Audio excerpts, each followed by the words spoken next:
자, 오늘은 성탄절이 주는 교훈이라는 제목으로 말씀을 전하고자 합니다. 예수님께서 2000년 전 이 땅에 사람이 되셔서 오셨습니다.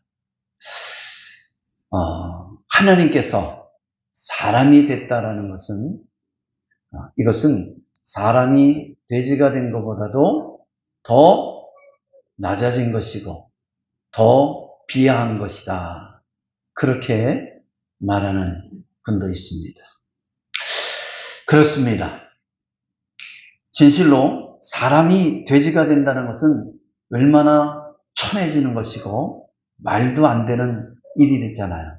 그죠? 어떤 누구에게 물어볼지라도 당신은 돼지가 되고 싶습니까?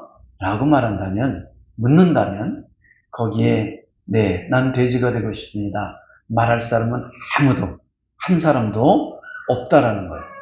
정신 나간 사람 외에는. 그죠? 근데 그거보다 더 천해진 것이고 더 천박해진 것이 뭐냐? 바로 하나님이 예수 그리스도께서 사람이 되셔서 이 땅에 오신 것이다 라는 것이죠. 근데 왜 하나님께서 사람이 될 수밖에 없었느냐? 그것은 사람이 돼서 사람의 소리로 사람들에게 얘기를 들려줘야지만 정녕 그나마 사람들이 뭐 할 수 있기 때문에요? 알아들을 수 있기 때문에 사람이 되셔서 이 땅에 오셨다라는 것이죠. 하나님이 하나님의 말씀으로 우리 인간들에게 얘기하면 알아들어요, 못 알아들어요? 알아듣지 못하기 때문에 그래요. 여러분, 주님께서 우리가 마태복음을 강해가면서 느낀 것이 뭐가 있습니까? 주님께서는 비유로 말씀하지 않으면 말씀하지 않았더라 라고 말씀하세요. 그 이유는 정녕 천국에 대해서 하나님에 대해서 아무리 천국말로 얘기할지라도 사람들이 알아듣지 못하기 때문에 이해하지 못하기 때문에 진실로 주님은 우리 인간들이 삶 속에서 접할 수 있는 일상적인 그 환경과 상황들을 가지고 비유를 통해 말씀하실 때 마치 천국은 저런 거구나 라는 것을 이해할 수 있게끔 그렇게 비유로 말씀하셨다라는 거죠. 그런데 그냥 액면 그대로 하나님이 우리에게 말씀하신다면 아마 인간들은 그 하나님의 말씀 앞에 떨 수밖에 없고 그리고 까무러칠 수밖에 없고 나는 죽었습니다라고 고백할 수밖에 없다라는 거죠. 이사야가 하나님의 환상을 보고서 뭐라 그러죠? 나는 죄인으로서 정녕 하나님을 보았으니 나는 죽을 수밖에 없습니다. 라고 선지자들이 고백했던 그 내용을 볼 수 있잖아요. 왜요? 죄인된 인간이 하나님을 직접 볼 수가 없다라는 것이죠. 자, 그래서 그 하나님의 아들이 인간이 되셔서 이 땅에 오셔서 우리에게 천국의 복된 소식을 구원의 생명의 소식을 전해 주러 오신 줄 믿습니다. 자, 그렇기 때문에 우리는 그 예수 그리스도께서 이 땅에 오신 날을 기념하고 뿐만 아니라 정녕 그 은혜에 감사하며 우리가 송축하며 이렇게 성탄 예배를 그 하나님 앞에 올려 드리는 줄 믿습니다. 그래서 귀하고 복된 날이죠. 은혜로운 날이요. 자, 그렇다면 이 성탄이 주는 교훈은 첫째로 뭐냐? 작은 곳에 임하시는 예수님이라는 거예요. 정녕 예수님은 낮은 곳에 임하셔서 우리에게 뭘 했어요? 우리에게 구원하셨다면 이제 오늘 이 낮은 곳에 임하시는 예수님의 말씀은 좀 다른 각도에서 좀 다른 의미 속에서 말씀을 적용해 보고자 합니다. 여러분, 동네가 인물을 배출하는 경우가 있고 위대한 인물이 그 동네를 빛나게 하는 경우가 있습니다. 그래 안 그래요? 그러니까 어떤 사람이 그 동네에서 낳냐에 따라서 출생했냐에 따라서 그 동네가 빛을 발하고 그 마을이 빛을 발할 수 있고 뿐만 아니라 그 동네가 어떤 동네에 따라서 그 동네 사람들이 뭐예요? 빛을 발하는 그런 경우가 있다는 거예요. 자, 그렇다면 한 예를 들어서 영국 중부 지방 워릭성 외곽에 좀 길어요. 스프리퍼드 어폰 에어본이라는 긴 이름을 가진 마을이 있습니다. 그러니까 어폰 에어본, 영국 땅에. 저는 이런 긴 이름이 있으면 그냥 아예 생각을 안 해보고 살 것 같아요. 근데 길잖아요. 스프리퍼드 어폰 에어본. 그러면 그냥 에어본이라는 마을이 있었어요. 이 긴 이름을 가진 마을이 있었는데 동네 규모도 작고 인구도 작은 동네였다라는 것이죠. 그런데 영국을 영위하는 사람들, 특히 문학을 사랑하는 사람들은 반드시 이곳을 방문한다고 합니다. 왜 그런 것 같아요? 왜 그런 것 같아요? 여기에 누가 태어났기 때문에? 섹스피어가 태어났기 때문에. 정녕 세계적인 문호 섹스피어가 이 에어본에 태어났기 때문에 그의 생계가 보존되고 쓰던 책상과 집기들을 관광객들에게 전시하고 있다는 겁니다. 사실 가보면 별것도 아니겠죠. 근데 그것을 보기 위해서 수많은 이 사람들이 그 마을을, 그 동네를 뭐 한다는 거예요? 찾고 있다는 거죠. 우리나라 마찬가지잖아요. 어느 동네에 누가 태어났다고 해서 생가를 만들어놔요. 그죠? 근데 막상 가면 볼 것도 없어요. 근데 거기에 누군가가 태어났다는 그 의미를 부여하기 때문에 거기서 기념사진도 찍고 내가 여기에 다녀갔다는 그런 증거를 남기는 그런 일들을 우리는 하고 있는 것을 볼 수 있잖아요. 그렇습니다. 섹스피어가 이 마을에 태어났기 때문에 세계인들이 수많은 사람들이 관심을 갖고 그 마을을 찾기 때문에 이 마을은 뭐가 됐어요? 명소가 되었다. 그렇게 말하고 있습니다. 자, 그러면 우리가 성경으로 다시 돌아가 봅시다. 예수님이 태어나신 베들레헴 동네는 옛날이나 지금이나 지극히 작은 동네에 불과합니다. 이 베들레헴에 다녀왔다는 목사님들 얘기 들어보면 그냥 자그만 동네래요. 근데 예수님 시절에도 어땠을까요? 더 초라했겠죠. 그리고 오늘 성경을 보더라도 이 마을을 뭐라고 표현하고 있어요? 베들레헴을 작다. 그렇게 표현하고 있는 것을 볼 수가 있습니다. 그래요. 그런데 예수님이 거기서 태어났던 이유 때문에 전 세계 사람들과 기독교인들에게 뭐가 되었어요? 명소가 되었고 관광지가 되었다는 것을 우리는 부인할 수가 없습니다. 성지를 순례하는 사람들이 베들레헴을 꼭 방문하는 이유는 그것에서 우리 구주이신 예수님이 탄생하셨기 때문에 그렇다라는 겁니다. 미가의 5장 2절에 보면 베들레헴 에브라다야 너는 유다 족속 중에 작을지라도 뭐할지라도요? 작다라는 거예요. 작은 마을이라는 겁니다. 그런데 이스라엘을 다스릴 자가 내게서 나올 것이니라 라고 예언하고 있습니다.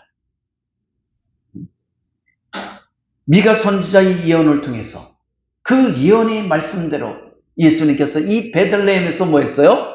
탄생하셨다라는 것이죠. 정녕 예수님의 이 베들레헴 탄생은 우연이 아니라 뭐라는 거야?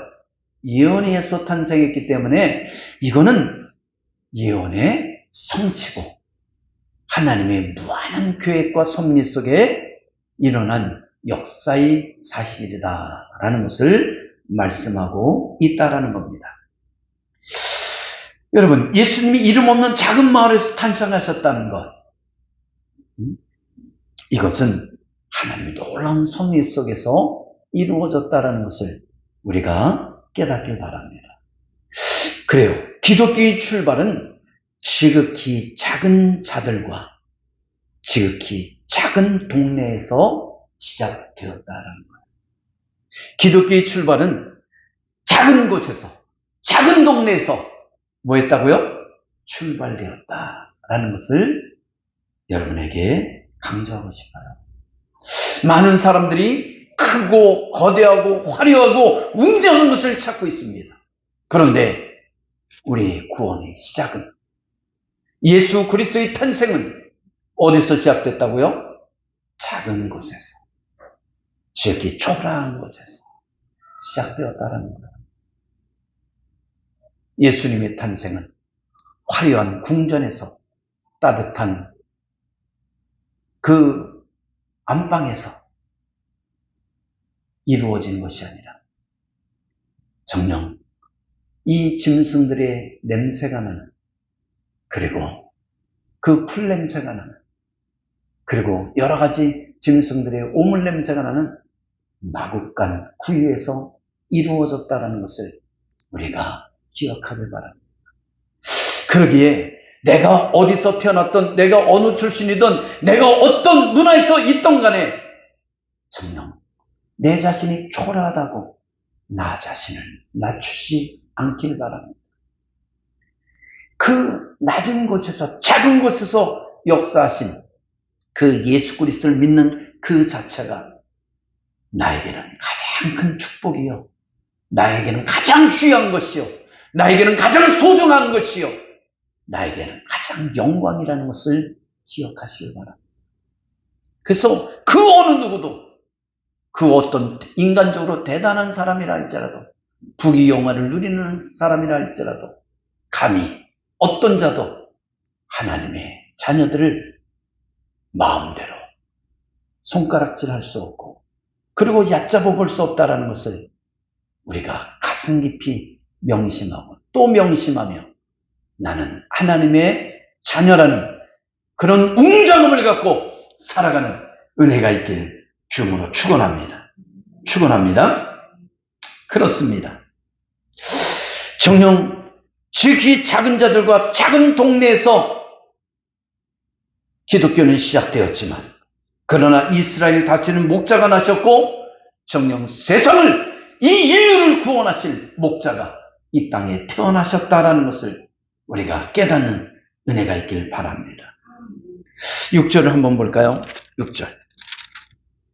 6절 시작.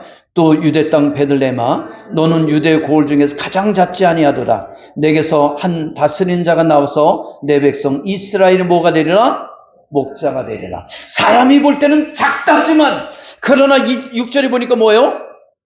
너는 유대 고을 중에 가장 작지 아니하도다. 이건 뭘 말하는 거예요? 사람이 볼 때는 가장 작지만 거기에 예수 그리스도께서 탄생하셨기 때문에 그 고을은 작지 않았다는 거예요. 아니, 오히려 가장 위대하고 가장 우리를 구원하실 그 메시아가 태어난 명소 중에 명소가 되었다라고 말하고 있는 것이라는 것이죠. 할렐루야. 여러분, 한국 교회를 보시길 바랍니다. 처음에는 작은 베들레헴이었어요. 우리 한국교회 처음 어땠어요? 작은 베들레헴이었어요. 1985년 언도도 아펜젤루가 이 땅에 배를 타고 들어와서 복음을 전한 것이 시발점입니다. 아니, 그 전에 천주교가 들어와서 복음을 전했죠. 그런데요, 작은 베들레헴이었던 이 대한민국이 지금 이 대한민국 교회가 세계적으로 가장 하나님의 영광을 드러내는 교회가 돼 있다는 것을 여러분은 믿습니까? 믿어요? 여러분, 비록 이 기독교가 그 작은 베들레헴에서 시작되어서 저 유럽을 거쳐서 저 미국을 거쳐서 또한 이 여러 지역을 거쳐서 이 대한민국까지 들어오게 됐어요. 그런데 우리는 그 유럽을 크게 여기고 미국을 크게 여기지만, 그러나 그곳에 거하는 목회자들은 대한민국이 이 교회 부흥에 대해서 부러워하고 있다는 것을 알아요. 뿐만 아니라 대한민국 교회 강단에 서서 말씀을 전하는 것을 영광으로 여기고 있다는 거예요. 그 정도로 한국 교회가 어떻게 됐어요? 정말 폭발적으로 부흥되어 있다는 거예요. 다른 나라의 교회들은 어떻게 되어 있습니까? 다 시들어가고 있어요. 수백 년째 이루었던 교회의 영광들이 지금은 다 어떻게 되고 있습니까? 다 문을 닫아버리고 술집으로, 극장으로, 여러 가지 유흥가로, 그렇게 박물관으로 팔려가고 있다는 것이죠. 그러기에 세계의 교회들은 지금 한국 교회의 그 하나님의 임재하심과 역사하심과 부흥하심에 뭐하고 있다는 거예요? 부러워하고 있다는 거예요. 그러기에 우리는 하나님께서 세우신 이 영광을 걷지 않기 위해서는 더욱더 깨어서 기도하고 하나님 앞에 영광 돌리며 예배하는, 예배가 살아서 숨을 쉬고 예배가 살아서 역사하는 그런 교회들이 되어야 될 줄 믿습니다. 일본의 경우 우리나라보다 335년 먼저 복음이 들어왔어요. 몇 년 먼저 들어왔다고요? 335년이 먼저 들어왔어요. 거기는 1550년에 복음이 먼저 들어왔어요. 포르투갈 하비에르 선교사가 나가사키현 시라도를 찾으면서 시작되었다라는 겁니다. 그런데 일본 기독교는 인구의 지금 1%도 채 안 돼요. 1%도 채 안 돼요. 그러니까 얼마나 소수라는 것을 알 수 있죠. 왜 그렇습니까? 일본 선교의 특징은 선교사들이 들어와서 상류사회, 지식층을 대상으로 복음을 전했어요. 그러다 보니까 이 복음이 이 지식층들에게 일부에게는 전했을지 모르지만 어떻게 됐습니까? 정녕 정체됐고 오히려 이 전도하는 힘이 약해졌다라는 것을 말하고 있습니다. 그러나 한국교회의 특징이 뭔지 아세요? 한국교회는 상류층을 대상으로 복음을 전한 것이 아니라 민초들을 대상으로 복음을 전하기 시작했다라는 겁니다. 부자들과 양반들은 기독교를 무슨 귀신이라고 그랬어요? 서양 귀신이라고 배척했어요. 거부했습니다. 그러나 서민 속으로 파고든 이 기독교는 마치 잡초처럼 땅속에 뿌리를 뻗어서 정녕 수많은 사람들에게 이 복음이 전달되고 전파된, 그래서 지금의 대한민국 교회를 이루었다라는 거예요. 1980년, 90년대는 정녕 인구의 4분의 1이나 되는 1200만 명이나 되는 그런 성도를 이루게 됐어요. 지금 많이 줄어들었죠. 지금 많이 들었어요. 왜 그런지 아세요? 그만큼 살기가 좋아졌다라는 거예요. 배부르고 등 따시니까 언제 하나님이 나를 축복했냐고 등 돌리고 떠나간 자들이 많다라는 거예요. 그러나 기억하시길 바랍니다. 세상에서 살아가는 것은 잠시라는 거예요. 사람이 살면 70이요, 강건은 80인데 그 이후에는 뭐가 있다는 거예요? 하나님의 심판이 있다는 것을 우리는 반드시 기억해야 된다는 거예요. 잠시 머물다 갈 이 세상의 부귀와 영화를 위해서 영원한 천국을 버리는 어리석은 사람들이 되지 않기를, 성도들이 되지 않기를 주님으로 축원합니다. 그렇습니다. 대한민국은 동방의 작은 나라로 세계인들에게 알려지지 않았어요. 한국 사람들이 외국에 가 있으면 동양인이라 그러면 뭐라 그러죠? 일본에서 왔어요? 중국에서 왔어요? 한국이란 우린 코리아 외치면 뭐라 그래요? 그게 어디 있어요? 어디에 붙어 있는 거예요? 그럴 정도로 한국은 알려지지 않았어요. 그런데 지금은 어떻습니까? 한국에서 왔어요. 그러면 다 반색해요. 부유한 나라, K-팝이 풍성한 나라, 그죠? 그러면서 이 한국 사람들의 방문을 환영하고 그리고 좋아하고 있다는 거죠. 그래서 그 현지에 살고 있는 한국인들은 내가 한국 사람이라는 것은 뭐예요? 자부한다. 자부심이 든다. 라고 표현할 정도라는 겁니다. 그런데 그렇게 선진국이 됐어요. 경제적으로, 국방적으로 모든 면에서 정녕 세계 10대 강국이 되었다는 거예요. 근데 그렇게 강국이 될 수 있었던 것은 K-팝 때문입니까? 경제인들 때문에요? 훌륭한 정치인들 때문입니까? 잘못 말했어요. 대한민국에 훌륭한 정치인들이 없어요. 여러분, 아니라는 거예요. 힘없고 약하고 버림받던 사람들이 모여서 교회를 세웠고 그들이 모여 하나님께 예배하고 기도함으로 세계에서 가장 자랑스러운 교회, 나라를 세웠다는 거예요. 여러분, 교회가 들어오기 전에 이 나라는 얼마나 가난하고 외세의 침략 속에 얼마나 찌들려 살았습니까? 그러나 정녕 예수 그리스도를 구주로 영접한 교인들이, 성도들이 그 초라한 교회에서 모여서 기도하고 또 하고, 나라를 위해서 기도하고, 정녕 사회를 위해서 기도하고, 가정을 위해서 기도하고, 자식들을 위해서 기도할 때 주님께서는 그 기도를 들으시고 이 땅을 축복해 주신 줄 믿습니다. 그래요. 정녕 이 대한민국이 세계 속에 대한민국이 될 수 있었던 것은, 이 작은 나라가 세계 속에 대한민국이 될 수 있었던 것은 바로 교인들의 기도가 하나님의 마음을 움직였고, 그 하나님께서 이 땅을 축복하셨으며 가정가정을 축복하셨기에 정녕 세계 속에 한국이 되어준 줄 믿습니다. 그래서 우리 성도들은 정녕 내가 대한민국임을 자랑스럽게 여기고, 또한 내가 하나님의 자녀임을 자랑스럽게 여길 수 있는 그런 은혜가 있길 주님으로 축원합니다. 뿐만 아니라 우리는 크고 넓은 곳보다는 작고 어두운 곳에서 빛을 발하는 그런 작은 등불이 되길 주님으로 축원합니다.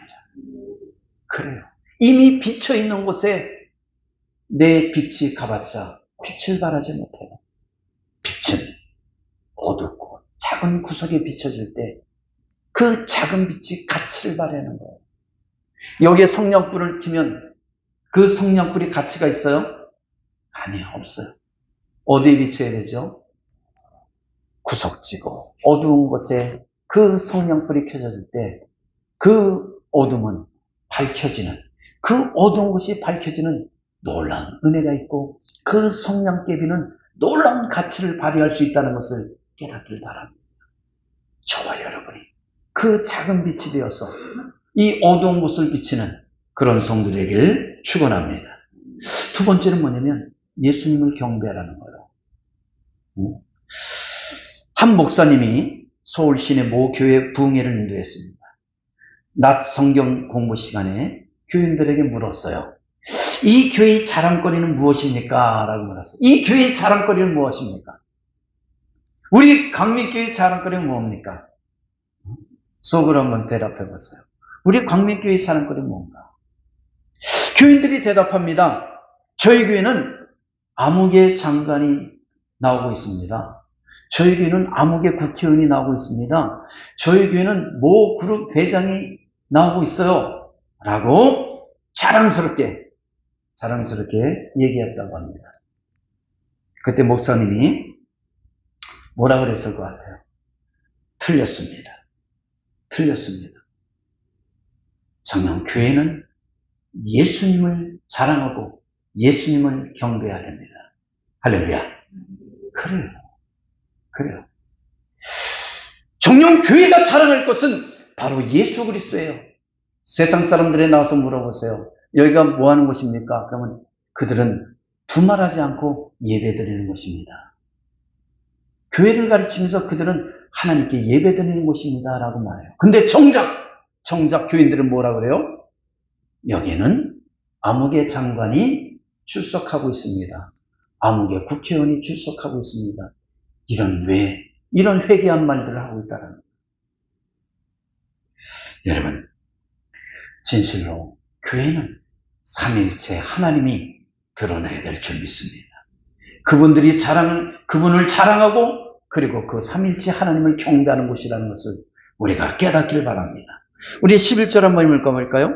11절 시작. 집에 들어가 아기와 그 어머니 마리아가 함께 있는 것을 보고 엎드려 아기께 경배하고 보배압을 열어 황금과 유황과 모략을 예물로 드리니라. 여러분, 여기서 동방박사들이 집에 들어가 그의 어머니 마리아가 함께 있는 것을 보고 엎드려 누구에게 경배했어요? 아기께 여기 경배했어요. 예수님께 경배했다는 겁니다. 동방박사들이 별이 머문 집에 들어갔더니 어머니 마리아와 누가 같이 있었어요? 아기 예수가 같이 있었어요. 그렇다면 인간적으로 예의적으로 따질 때 누구에게 먼저 예의를 갖춰야 되는 거예요? 어머니 마리아잖아요. 근데 이 동방박사들은 어머니 마리아가 아니라 누구에게? 아기에게 경배했더라. 여러분, 동방박사는 동방에서 이 하늘에 뜬 별을 보고 먼 길을 찾아봤어요. 별이 움직이는 대로 따라서 뭐 했어요? 그 별을 따라서 왔다는 거예요. 별이 머문 곳에 바로 그 동방박사도 멈췄고 그리고 그 아기 예수가 태어난 곳에 들어갔다는 거예요. 그들은 마리아를 보기 위해서 온 것이 아니라 누구를 만나기 위해서 왔어요? 아기 예수, 유대인의 왕으로 정녕 만왕의 왕 만주의 주로 오시는 예수 그리스도를 만나기 위해서 그 먼 길을 마다하지 않고 달려왔다는 것이죠. 그렇기 때문에 이들이 관심은 마리아가 아니었어요. 요셉이 아니었습니다. 누구였다라는 거예요? 아기 예수였다라는 것이죠.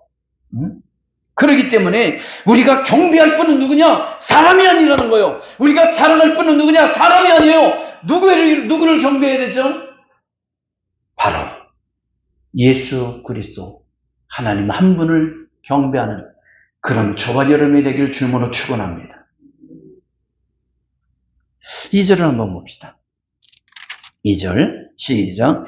유대인의 왕으로 나신 이가 어디 계시냐? 우리가 동방에서 그의 별을 보고 그에게 뭐하러 왔노라? 경배하러 왔노라. 그렇습니다. 동방박사는 유대인의 왕으로 나신 아기를 만나기 위해서 동방에서 먼 길을 마다하지 않고 달려왔어요. 그러나 헤롯 왕은 어떻습니까? 옆 동네에서 태어난 만왕의 왕 만주의 주를 알아봤어요? 뭘 알아봤어요? 전혀 알지 못했다는 거예요. 여러분, 먼 동방에서도 유대인의 왕으로 태어나신 예수를 만나기 위해서 달려왔는데 정작 옆 동네에서 태어난 예수가 만왕의 왕이 태어났음에도 불구하고 헤롯은 알아봤어요? 못 알아봤어요? 못 알아봤어요. 유대인들은 알아봤어요? 못 알아봤어요? 못 알았다라는 거예요. 왕이 태어나신 조차도 몰랐다는 것이죠. 기가 막힌 일이죠. 놀라운 일이 아닙니까? 까무러치는 일 아니에요? 왜요? 이들에게는 구약 선지를 통해서 베들레헴에 누가 태어날 것을, 예수가 태어날 것을 정녕 예언하고 또 예언했잖아요. 근데도 이들은 그래 태어날 거야. 근데 정작 뭐 했어요? 깨어있지 못해서 정녕 그들이 영적인 감각은 떨어져서 아기 예수가 정작 태어났을 때 그들은 다 뭐하고 있었어요? 잠자고 있었다는 거야. 근데 오히려 누가? 먼 타국에서 동방박사들이 깨어있다가 별을 보고 찾아왔다라는 것이죠.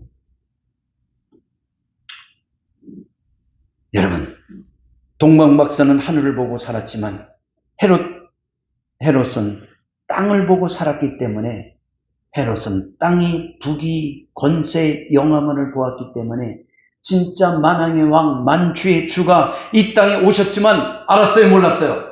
몰랐다라는 것이죠. 오히려 자신이 부귀와 권력과 명예를 빼앗길까봐 그 만왕의 왕 예수님을 뭐 하려고 그랬어요? 죽이려고 했다라는 것이에요. 이런 아이러니한 일이 어디 있습니까? 이런 기가 막힌 일이 어디 있습니까? 자기에게 왕권을 주었던 그 하나님의 아들을 뭐 하려고요? 죽이려고 했다라는 것이죠. 근데 그 성경에 비유가 있잖아요. 성경에 비유가 있잖아요. 이는 농부들이 이는 정녕 주인이 아들이니 상속자니 이를 죽이면 이 모든 과수원이 누구 것이 되겠느냐? 우리 것이 되지 않겠느냐? 그리고 그 아들을 뭐 한다 그래요? 죽였다라고 말하잖아요. 죽였다라고 말하잖아요.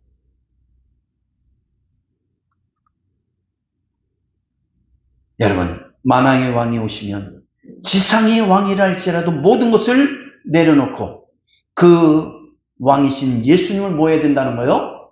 경배해야 된다는 거죠. 경배해야 된다는 거예요. 오늘은 그 아기 예수가 오신 날을 기념하고 경배하는 성탄절입니다. 다른 것이 그 경배의 자리를 대신할 수 있습니까? 없습니까? 없어요. 대신할 수 없습니다. 성탄절이 주인공은 누구시라는 거예요? 예수님이시라는 것이죠. 산타가 주인공이 될 수 없습니다. 세상의 향락과 부귀가 그리고 쾌락이 주인공이 될 수 없다라는 것입니다.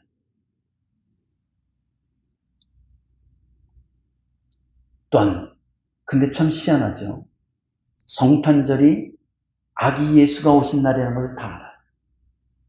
근데 이 성탄절에 대해서 예수라는 옛자만 꺼내도 정녕 거부감을 느끼고 그리고 그 기독교인들을 탄압하는 그런 나라가 있어요. 어느 나라죠? 공산주의 국가들이에요. 특히 중국, 또한 베트남. 근데 재미난 사실은 이 성탄절에 교인들은 탄압하면서도 이 성탄절의 상업적인 마인드를 가지고 뭐는 해요? 성탄절 물건을 팔면서 장사를 하고 있다는 거예요. 이 얼마나 아이러니한 일이냐는 거예요.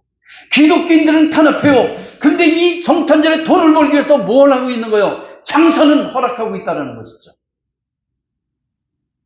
다시 말해서 아기 예수를 경배하지 아니하고 예수님을 이용해서 뭐를 벌려고 그러는 거예요? 돈은 벌려고 하는 이런 상업주의가 활발하고 있다는 거예요. 대한민국도 예외는 아니죠. 여러분, 사실 이 성탄절이 되면 뭐가 판을 치죠? 뭐가 판을 칩니까? 이 물건을 팔려고 막 그냥 포장을 과하게 할 정도로 해서 이 물건을 팔기에 상업주의가 판치는 것을 볼 수 있잖아요. 또 이때가 아이들에게는 적기죠. 선물을 받을 수 있는 절호의 찬스네요. 그렇기 때문에 이때도 좀 필요한 거예요. 근데 이것이 뭐하면 문제가 있는 거예요? 과해질 때 문제죠. 과해질 때 문제죠. 그렇습니다. 세상 사람들은 연말이라고 쉬는 날이고 부어라 마셔라 소돔과 고모라처럼 그렇게 세상의 쾌락과 흥에 빠져 죄악된 삶을 살지만 그 결과는 뭐죠? 패망이라는 거예요. 그리스도인들은 예수님을 기념하고 경배하는 그런 날이라는 것을 우리가 명심하고 또 명심하게 주문을 축원합니다. 끝으로 뭐냐면 귀한 것을 드리는 날이라는 거예요. 자, 우리가 11절 다시 한번 볼까요? 11절 시작. 집에 들어가 아기와 그의 어머니 마리아가 함께 있는 것을 보고 엎드려 아기께 경배하고 보배 합을 열어 황금과 유압과 모량을 예물로 드리니라. 11절은 동방마스는 아기께 경배하고 보배함을 열어서 황금과 유압과 모략을 예물로 드렸다고 합니다. 고대 세계에서는 높은 자나 왕 앞에 나갈 때 그냥 빈손으로 나가는 것이 아니라 뭘 가지고 나갔어요? 예물을 가져가서 드렸다라는 거예요. 영화도 안 봐요? 영화를 보면 왕 앞에 나갈 때 그 귀족들이나 아니면 그 사람들이 뭘 가지고 나가요? 예물을 들고 나가잖아요. 자기가 가장 귀하게 여기는 것을 가지고 왕에게 드리잖아요. 이제 생각이 좀 나요? 그게 고대 사회의 뭐예요? 그게 그들이 갖고 있던 이 관습이었다라는 것이죠. 그래서 동방박사들은 만왕의 왕으로 이 땅에 오신 아기 예수께 나아갈 때 고백을 열어서 뭘 드렸어요? 예물을 드렸는데 그것이 뭐였습니까?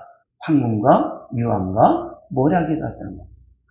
그런데 왜 황금과 유황과 모략을 드렸을까요? 이 황금은 불변한 성질 그리고 왕권을 상징하고 있는 거예요. 뭐를 상징해요? 왕권. 그래서 그리스도의 영원한 왕권을 상징하고 있다는 거예요. 유황은 뭘 의미하죠? 여호와께서 예배하는 것과 여호와께 예배하는 것과 하나님이 거룩하신과 관련이 있습니다. 유황은 일반 백성들이 사용할 수 없어요. 어디에 사용할 수 있는 거죠? 하나님 앞에 제사 드리는데 사용되는 거예요. 오직 하나님만을 위해 사용한 거룩한 향이었다는 겁니다. 그래서 이것은 그리스도의 뭐를 상징해요? 신성을 상징합니다. 모략은 침상과 옷을 향긋하게 하기 위해 사용했고 젊은 여인들이 몸매를 아름답게 하는 데 사용됐으며 술에 타서 마취제로 사용되기도 했습니다. 또한 시체를 장사하는 데 사용되었다는 겁니다. 그래서 이것은 그리스도의 순환과 죽음을 상징한다라고 말하고 있습니다. 이처럼 동방박사는 예수님께 최상의 경배와 예물을 아낌없이 드렸어요. 베드로와 바울과 같은 사도는 복음을 전하다가 뭐까지 드렸습니까? 뭐까지요? 자신의 생명까지 드렸다라는 거예요. 여러분, 우리 사랑하는 광민의 성도 여러분은 과연 예수님께 무엇을 이 성탄절에 드리겠습니까? 뭘 드리겠어요? 여러분이 가장 귀한 것이 뭡니까? 그걸 드리는 거예요. 여러분, 뭘 드릴지를 궁금해한다면 제가 한 예를 들어드리겠습니다.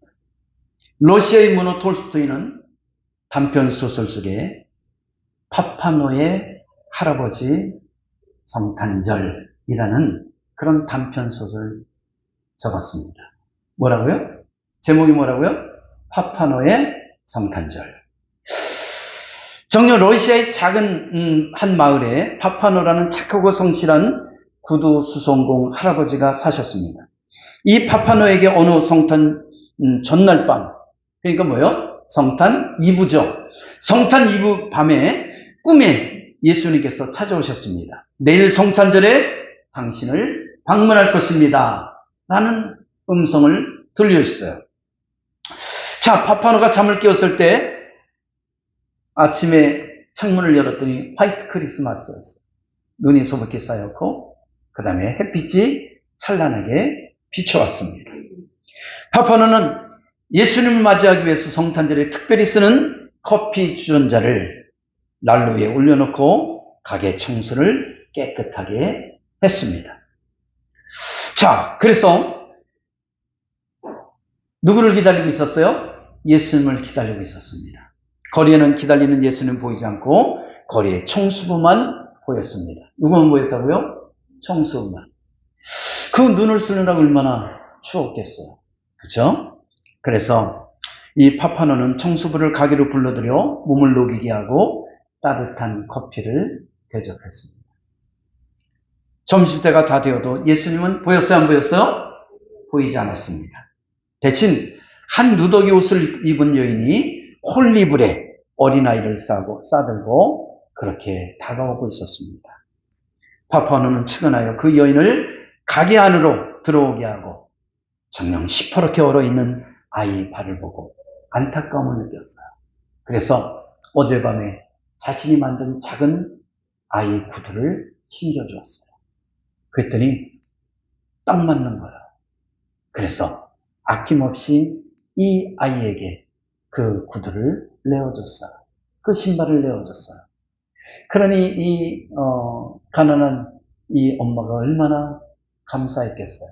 그리고 감사를 전하고 그리고 몸을 녹이고 이 여인은 아이를 안고 또 그 가게를 떠나갔습니다. 어느덧 마을에 저녁 기운이 몰려왔습니다. 파파노는 저녁 준비를 위해 수프와 빵을 데우기 시작했습니다. 그때 한 할머니가 그 할머니 과일을 훔치다 달아난 어린아이를 발견하게 됩니다. 거지아이를 발견했어요.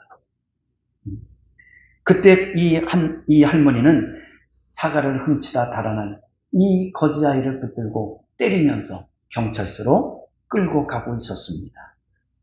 그때 파파는 그 할머니에게 이 아이가 배가 고파 그런 짓을 했으니 한 번만 용서해주라.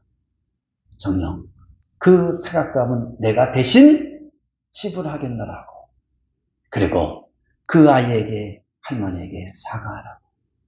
그리고 그 사과를 받은 할머니는 그 아이를 용서하며 그리고 훈훈한 화해를 나누며 그들은 돌아갔습니다. 자, 그때까지 예수님 오셨어요? 안 오셨어요? 오시지 않았습니다. 기다리는 예수님 오시지 않고 1년에 3가지 사건이 그에게 일어났습니다. 결국 오지 않는 예수님을 바라보며 생각하면서 자기의 꿈이 무슨 꿈이었어요? 개꿈이라고 생각했어요.